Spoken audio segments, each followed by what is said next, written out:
aromantic people can be in relationships.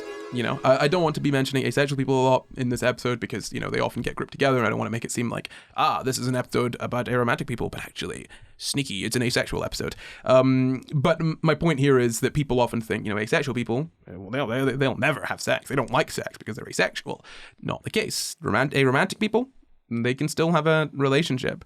They can still be in what is, I guess, functionally like a romantic relationship, right? In the same sense that you could still be in a sexual relationship with someone who is asexual. But I mean, beyond that, romantic relationships aren't the only kind of relationship there are. We kind of touched on that, but there are also there are a lot of other really deep relationships that people can have in their lives, like, you know, friendship. You know, it's this sort of idea that we've built up culturally that you need to be, you know, in a romantic relationship for that relationship to be valued. I mean, marriage is literally between people that are, you know, in love with each other. There's no real way to build a life with someone that you love deeply, just not romantically, you know? As in, like, there isn't structurally. Yeah, structurally. In our society, there's not really, unless you sort of go down the route of pretending to be together, you can't necessarily... For tax reasons. For tax reasons, yeah. But I mean, but also you're I think, I don't know if this is...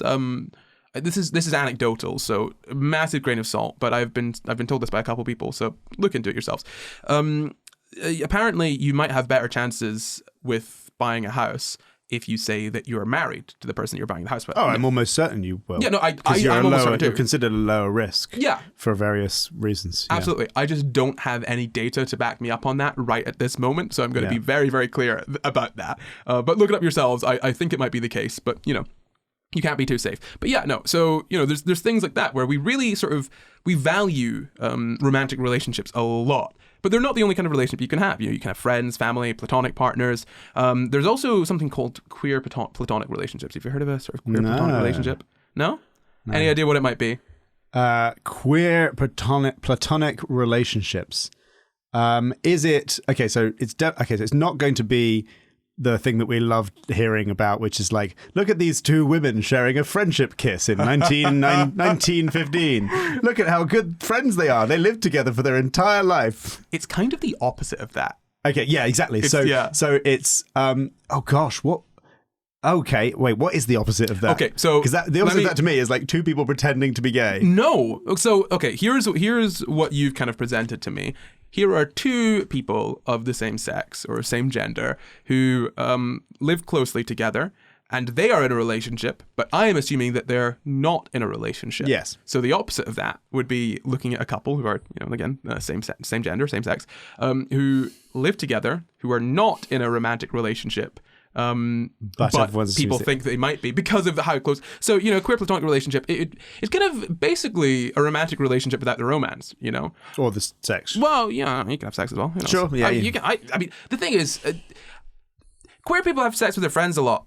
As I'm one of them. I can say that. All I'm saying is it's a very, very incestuous time when you're in a friend group with a bunch of gays. But why is this called a queer platonic relationship? Okay, so I'm not actually sure why it's called a queer platonic relationship. I have two ideas for it, and I'm pretty sure that one of them will be the case, or perhaps both of them could be the case. So queer platonic in that it's queering a platonic relationship, or queer platonic as in it's a kind of platonic relationship that is specifically deep and is generally only really found amongst queer people, because of the way that societally we don't really value platonic relationships. Men and women tend to not be able to be in a close platonic relationship without there being the expectation of them being in a romantic relationship.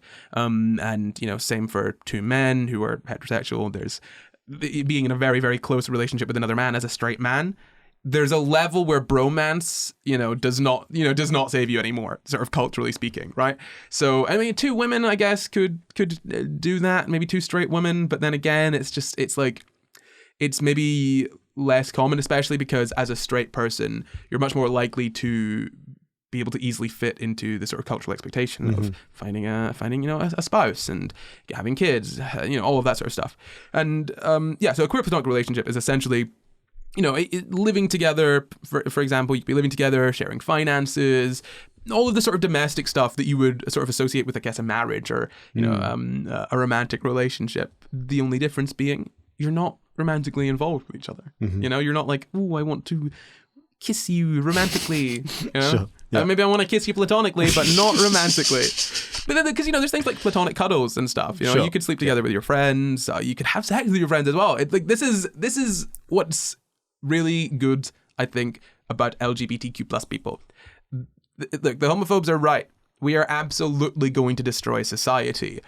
It's just the parts that need to be destroyed. The parts that place expectations on people based on what's between their legs when they're born, or the parts that say you need to find this type of person and then get to the government to say that you're going to stay together forever, and then pop out a couple kids and then raise them to do the same. That's your job. Tearing down the expectations of that, I think, is very good, because it just allows people to be more comfortable in who they are and just do what they want rather than following what it is they're told to do. That's really funny. Yes, they actually are going to tear down society as we know it, but in a good way.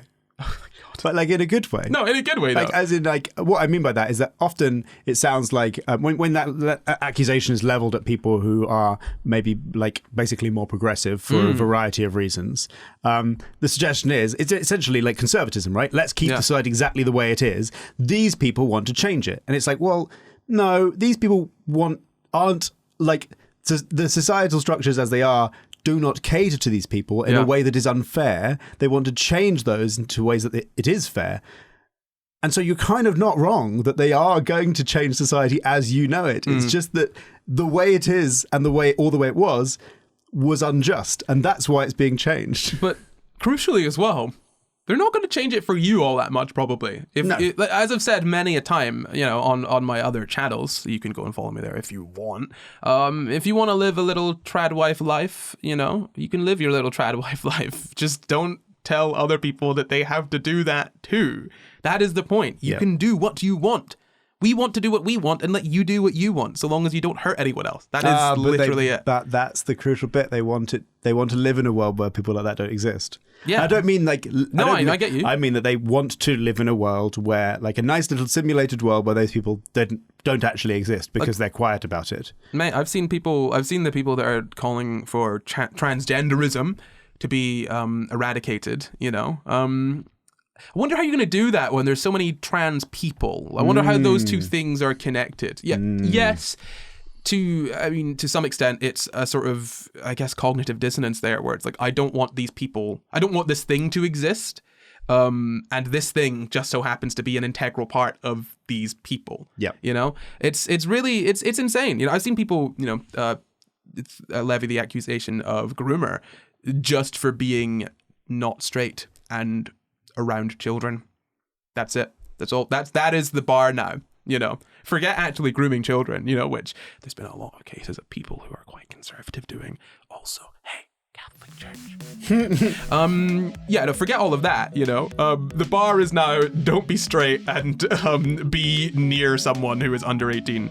But, forgetting all of them and getting back to some more stuff about aromantic people.